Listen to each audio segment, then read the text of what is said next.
आप सभी को जय मसीह की गुड मॉर्निंग। एक बार फिर से हम आज के क्लास में हम आगे बढ़ेंगे। चलिए चलते हैं।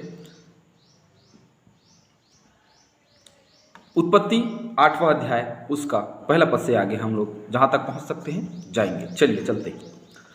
परंतु परमेश्वर ने नूह और जितने बनैले पशु और घरेलू पशु उसके संग जहाज में थे उन सबों की सुधि ली, और परमेश्वर ने पृथ्वी पर पवन बहाई और जल घटने लगा। ये जो पद है बहुत ही बेहतरीन है, क्योंकि यहाँ पे जल प्रलय, बहुत भयानक दृश्य हमने जल प्रलय का देखा, और अब परमेश्वर उनकी सुधि ले रहा है, क्योंकि बाहर तो सब लोग खत्म हो गए, हर प्राणी हर एक सब लोग खत्म हो गए, लेकिन अब जो अंदर हैं उनकी सुधि ले रहा है परमेश्वर। और सुधि ले रहा है और क्या कर रहा है, पवन चला रहा है जिससे जल घट जाए। कुछ वचनों को हम देखेंगे। निर्गमन 2:24।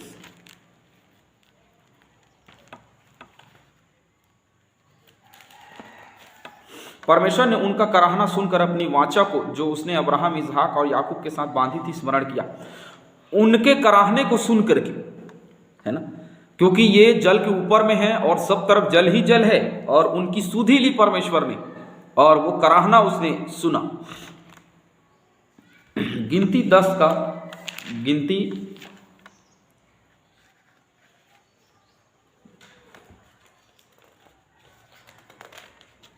9। और जब तुम अपने देश में किसी सताने वाले बैरी से लड़ने को निकलो, तब तुरहियों को सांस बांध कर फूंकना, तब तुम्हारा परमेश्वर को तुम्हारा स्मरण आएगा। कब? जब तुम तुरही फूंकोगे तो तुम्हारे परमेश्वर को तुम्हारा स्मरण आएगा। वो नहीं भूलता, उसको स्मरण रहता है, लेकिन हमें कराहना पड़ता है, हमें प्रार्थना करना पड़ता है, तब परमेश्वर जो है हमारी सुनता है।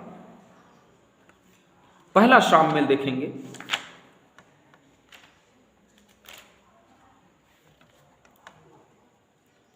एक का 11, पहला शामिल 1:11, जहां हन्ना की प्रार्थना हमको दिखाई दे रही है। और उसने यह मन्नत मानी, हे सेनाओं की यहोवा, यदि तू अपनी दासी के दुख पर सचमुच दृष्टि करे और मेरी सुधि ले और अपनी दासी को भूल ना जाए और अपनी दासी को पुत्र दे, तो मैं उसे उसके जीवन भर के लिए यहोवा को अर्पण करूंगी और उसके सिर पर छुरा फिरने ना पाएगा।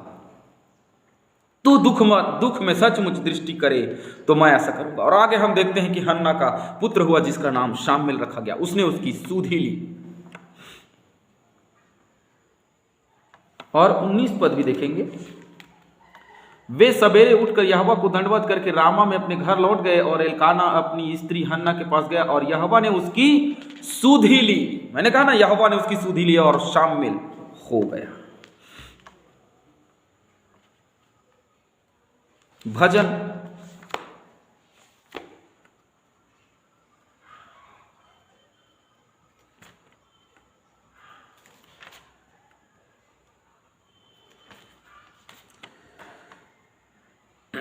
भजन 105 का 42।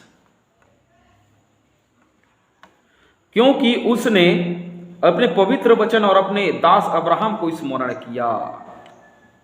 हालेलुया। जब वह 100 वर्ष का था तो उससे एक बालक उत्पन्न हुआ जिसका नाम इसहाक रखा गया, और उसने उसकी सुधि ली। उस बुढ़ापे में भी उसको पुत्र दिया, उस समय भी उसको पुत्र दिया। हालांकि उस समय ऐसा नहीं था कि ये बुढ़ापा रहे, लेकिन 100 साल तक इंतजार करना पड़ा। देखिए, कब उसने उसे ले जाना आरंभ किया,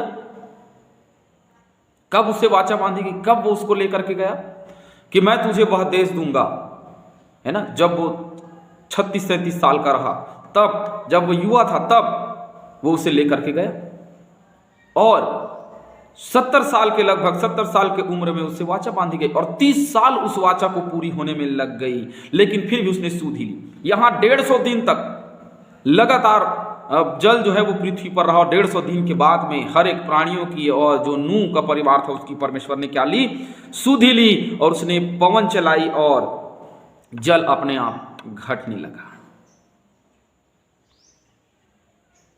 भजन 66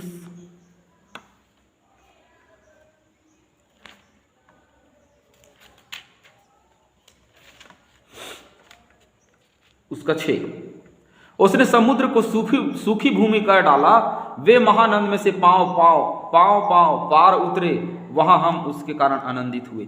ये उस समुद्र की बात है जो लाल समुद्र है, उसको परमेश्वर ने 2 भाग में किया और उसमें से होकर के इजराइली प्रजा निकल गई। उसके लिए कोई काम कठिन नहीं है। और हम देख रहे हैं कि जिसने जल बरसाया, जिसने मेघ बरसाया, जिसने जल प्रलय किया, और अब परमेश्वर मनुष्य की और हर एक प्राणियों की जो जहाज के अंदर थे उनकी सुधि ली और उसने क्या किया? घटाना शुरू किया जल को। दूसरा पद, और गहरे समुद्र के सोते और आकाश के झरोखे बंद हो गए और उससे जो वर्षा होती थी वह भी रुक गई। 11 पद में 7 के 11 में लिखा था, जैसे हमने उसको पढ़ा, 17वां दिन आया, उसी दिन बड़े समुद्र, गहरे समुद्र के सोते फूट निकले और आकाश के झरोखे भी खुल गए। हमने उसका अध्ययन किया। हम एक बार फिर से उसको अध्ययन नहीं करेंगे, लेकिन सभी झरोखे जो हैं, जो चल रहे थे 150 दिन तक लगातार पानी बना रहा, अब वे सब रुक गए और बंद हो गए। और अब परमेश्वर क्या कर रहा है? धीरे धीरे जल को घटाता नजर आ रहा है। 8 का 3, और 150 दिन के पश्चात जल पृथ्वी पर से लगातार घटने लगा। मैंने कहा ना, 150 दिन तक वह जल बना रहा और उसके बाद में परमेश्वर ने वायु चलाई और अब जल जो है वो क्या होने लग रहा है? घटने लग रहा है। पृथ्वी पर से, पृथ्वी के ऊपर से घटने लग रहा है।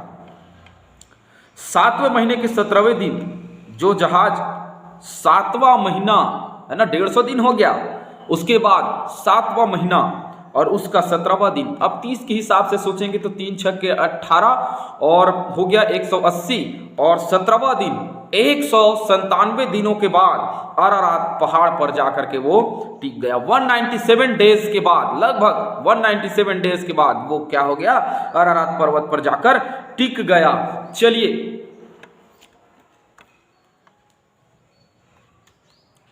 क्योंकि जल 15 हाथ और ऊपर चला गया था और अब जल कम हुआ और 15 हाथ कम हुआ, क्योंकि 15 हाथ जब बढ़ा तब पहाड़ डूबे थे, अब 15 हाथ लगभग घटा होगा, तब पहाड़ की चोटियां दिखाई होंगी। और अरारात पर्वत पर जाकर के, जैसे हिमालय पर्वत हो सकता है उन दिनों में वही बड़ा पर्वत रहा होगा, तो वहां पे जाकर के क्या हो गया? जहाज जो है वो टिक गया। पढ़ते हैं दूसरा राजा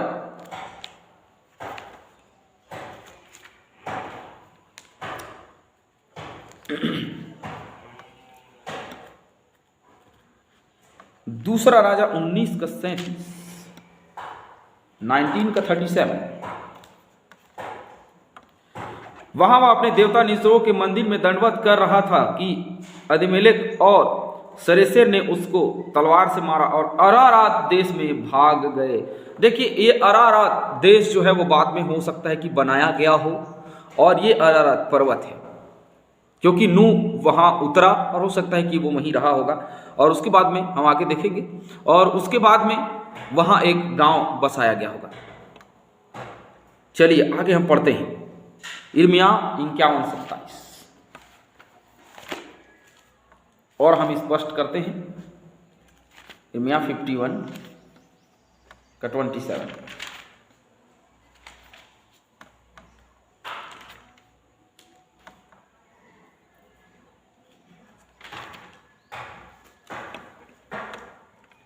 देश में झंडा खड़ा करो, जाति जाति की नरसिंगा फींको, उसके विरुद्ध जाति जाति को तैयार करो। अरारात, मिन्नी और अस्कनाज नामक राज्यों को अरारात अब राज्य के रूप में हमें दिखाई दे रहा है। थोड़े दिन पहले वो एक नगर के रूप में, अब राज्य के रूप में वो हमको दिखाई दे रहा है। धीरे धीरे वो अरारात पर्वत के नाम से था, और आगे हम देखते हैं अरारात नगर, और उसके बाद में हम एक राज्य को भी यहाँ पे हम देख रहे हैं। और उस जगह में जाकर के वो क्या हो गया? टिक गया। आगे पढ़ते हैं। और जल 10वें महीने तक घटता चला गया। 10वें महीने तक घटता चला गया। सोचिए, अब 10वें महीने तक घटता चला गया मतलब लगभग 300 दिन तक, 150 दिन तक वो पानी बढ़ता रहा और चलता रहा, और उसके बाद में 150 दिन और लगे और वो घटता चला गया। और 10वें महीने के पहले दिन को, 10वें महीने के पहले दिन को 9वें महीने तक वो बढ़ता चला गया, और 10वें महीने के पहले दिन पहाड़ों की चोटियां दिखाई दी। अब पहाड़ों की चोटियां दिखाई दे रही हैं। मैंने कहा ना, जल 15 हाथ और बढ़ गया था, डूबने से 15 हाथ और बढ़ गया था, तब पहाड़ डूबे और अब वो घट रहा है। और घटा तो उतना ही घटा, तो सारी चोटियां, जो चोटियां थी पूरी पहाड़ नहीं दिखाई दे रही है, पहाड़ की चोटियां जो हैं वो अब क्या हो रही हैं, दिखाई दे रही हैं।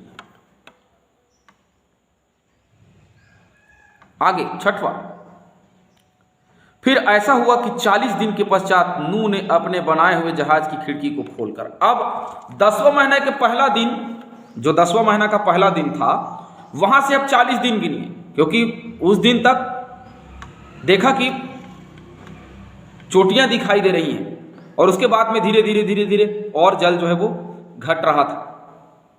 लेकिन जब अरारात पर्वत में टिका, वो उसी घटना से पहले की बात है। आप बिल्कुल कंफ्यूज मत होइए इससे कि हम जो घटना पढ़ रहे हैं, अरे अरारात पर्वत में जाकर टिक गया और उसके बाद में ये फिर चोटियां दिखाई दी कह रहा है। वो अरारात पर्वत पे टिका, अब उस घटना पे, जो घटना है उसका विवरण दिया जा रहा है।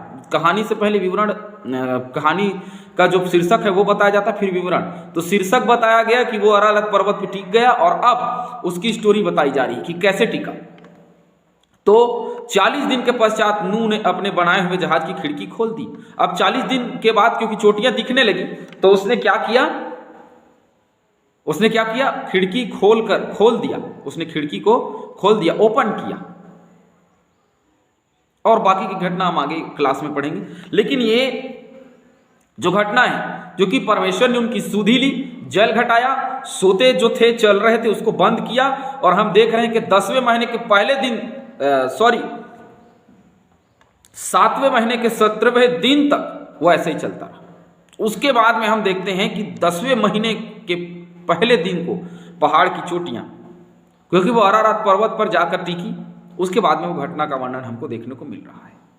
और वो घटना ऐसा था कि चोटियां दिखाई देने लगी पहाड़ों की, अरारात पर्वत पे जाकर के टिकी, और उसके बाद में चोटियां जो है वो दिखाई देने लगी। लेकिन पृथ्वी जो है वो अभी पेड़ पौधे दिखाई नहीं दे रहे हैं। आगे हम देखेंगे कि नूह ने क्या किया और नूह को कैसे प्रमाण मिला, और उसके बाद में वो नूह कैसे जहाज से उतरा, हम सारी चीजें हम आगे देखेंगे।